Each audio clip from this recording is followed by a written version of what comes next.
First assembly elections after the special intensive revision exercise by the Election Commission.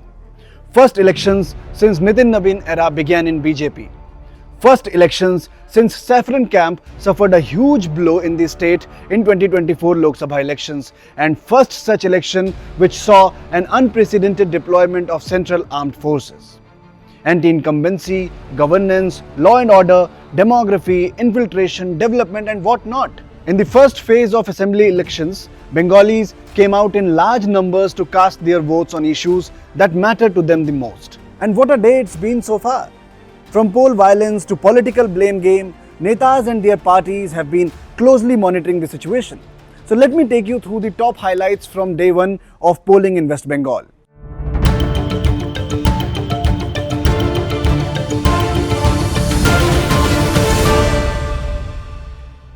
As on 5 p.m, West Bengal recorded a historic polling turnout of 89.93%, hinting that people of the state are showing great enthusiasm to participate in this electoral contest. In 2021, this number stood at a little over 82%.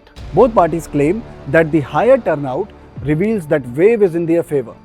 Is SIR a reason behind this surge? Several reports of poll-related violence emerged in West Bengal despite the massive deployment of CAPF in the state. Murshidabad district remained on the edge, with violence breaking out between workers of Mamta's TMC and rebel Humayun Kabir's party. The clash erupted after Humayun Kabir visited a site where a crude bomb was hurled yesterday. Both sides pelted stones at each other.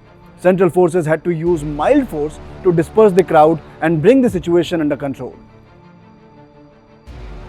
In Purulia, a violent clash erupted between villagers and central forces over an alleged malfunctioning of an EVM in Budhpur village.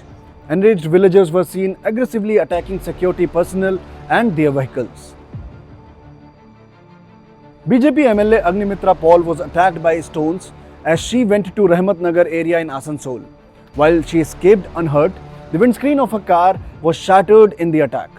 Paul filed a complaint against miscreants, however, they are yet to be caught. In Murshidabad, a malfunctioning was reported at an EVM at polling booth number 141 in Gora Bazar. A similar incident was reported from Raghunathganj in Murshidabad, resulting in long queues of voters.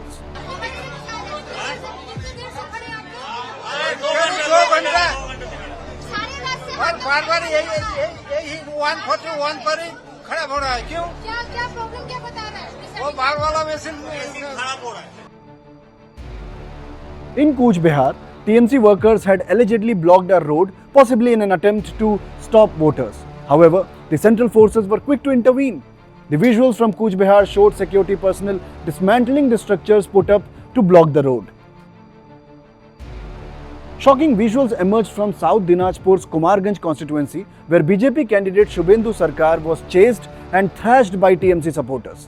He was attacked for protesting against booth jamming. जब मैं 24 booth में ये सरजमीने तदंत करने के लिए या booth में मैं गया था, उस टाइम हमारे ऊपर, हमारे पूरा टीम के ऊपर इन लोग हमला किया था और ये एक भयभीति का वातावरण करने के लिए तैयार था.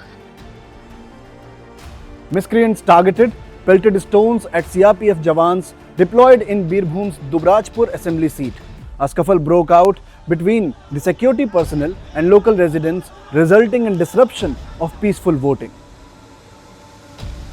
Home Minister Amit Shah paid a visit to BJP's war room in Kolkata and interacted with party workers. Shah has been campaigning extensively across the state to ensure maximum seats for his party.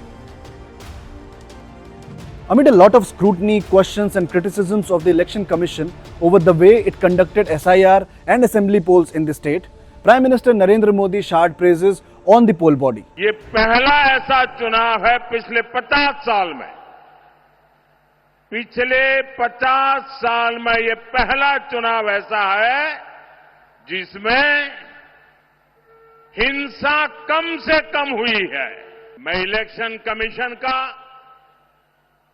हृदय से अभिनंदन करता हूं कि उन्होंने